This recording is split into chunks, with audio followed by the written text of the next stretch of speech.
በናይጄሪያ ጦራቸውን ለማሰማራትና በናይጄሪያ ወረራ ለማካሄድ የዛቱትን ለአሜሪካው ፕሬዝዳንት ዶናልድ ጄ ትራምፕ ናይጄሪያ መንግስት ምላሽ ሰጠ። ዶናልድ ትራምፕ ከትናንት በስቲያ እንደተናገሩትና ትናንትናም ለመገናኛ ብዙሃን እንደደገሙት በናይጄሪያ በርካታ ክርስቲያኖች እየተገደሉ ነው። ይህንን የሀገሪቱ መንግስት ማስቆም አልቻለም። አሸባሪዎች የሚያደርሱት ይህንን ጥቃት ደግሞ ከዚህ በኋላ ቆመን አንመለከትም። ጦራችን ይዘጋጅ ብዬ ትዕዛዝ ሰጥቻለሁ።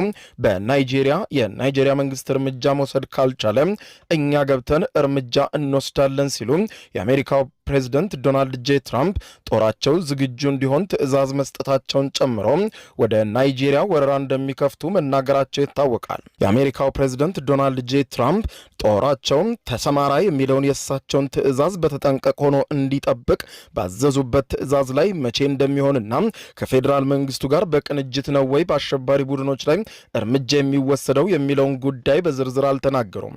ይህንን ተከትሎ የናይጄሪያ መንግስት በሰጠው ምላሽ በአሸባሪ ቡድኖች ላይ ለሚደረግ ማንኛውም ወታደራዊ ትግል የሚሰጥ ማንኛውም የውጭ ወታደራዊ ድጋፍ የሀገሪቱን ሉዓላዊነት ሙሉ በሙሉ ያከበረ መሆን አለበት በማለት የናይጄሪያ መንግስት ያስታወቀ ሲሆን አክሎም ያለ ናይጄሪያ ማዕከላዊ መንግስት ፍቃድ በናይጄሪያ ግዛት ላይ የሚደረግ ማንኛውም የውጭ ጦር ምደባ በዲፕሎማሲያዊ መንገድ ተገቢ አይደለም በማለት ገልጿል።